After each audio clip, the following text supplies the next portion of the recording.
John Dickerson, let's start with you. The Buffett rule. Obviously, the president has been going around the country promoting this proposal. Today, releasing his tax returns, he paid something in the ballpark of 20%. What is the strategy going forward here as they continue to attack Mitt Romney? Two strategies. One is to remind people that Mitt Romney is very, very wealthy.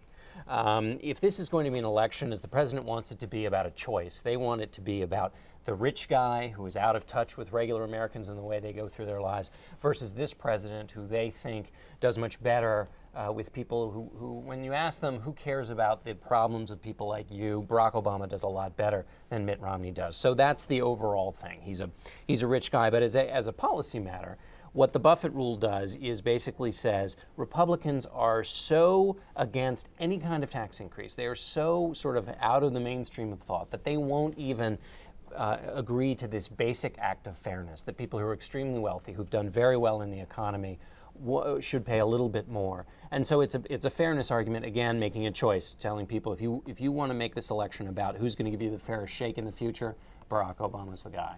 And John, let's bring you in. The president obviously has been pushing this for months, so not much has changed in that sense. Mitt Romney's campaign today said that they will not release his tax returns, at least not right away. Does Mitt Romney have any defense here? He's saying that this is just the White House attempting to distract the general public from the real economic issues that we're dealing with right now. He has some fallback in the sense that he's already released some of his taxes over the last few years. But I think what makes it hard for him is that his dad, when he was running for president, released more than a decade's worth of his tax returns. And, especially for somebody like Mitt Romney, who idolizes his father so much. And of course, it's also been a precedent that many candidates have set.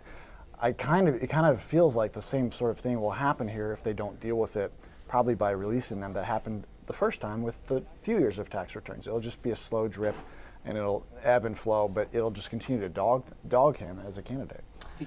Because in the primaries, he had no good answer for this. This is That's what right. was kind of shocking to everybody, which is that his opponents, Mitt Romney's opponents, were trying to press this issue, and there was some skepticism about whether Republican voters would really care about the tax return question. But then when Romney repeatedly didn't have a very good answer, and as John says, was asked about his father's standard, your father gave 10 years, what would you do? Will you follow your father's standard? He said maybe, which was just a kind of, so he made it an issue. I don't think they've come up with a better way to not make it an issue this time.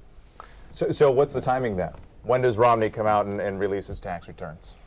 I mean, you'd have to ask Stuart Stevens that. Stuart's the guy who's basically the one. Is there, if we can speculate, of course, that's what we love to do best, is there a time that would benefit him as opposed to a time that would really hurt him?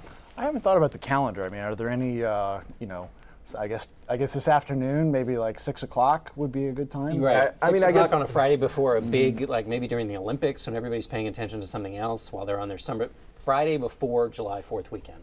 So I would assume, obviously, he wants to release them sooner rather than later as we get closer to November. Maybe sooner rather than later. Also, in a slow day, a slow period, or not a slow, but a period where people are paying attention to something else, and where some other news can blow it out of the way. And when he's got a chance to redefine himself, you could imagine doing it before, at the conventions is a chance for him to redefine himself. So.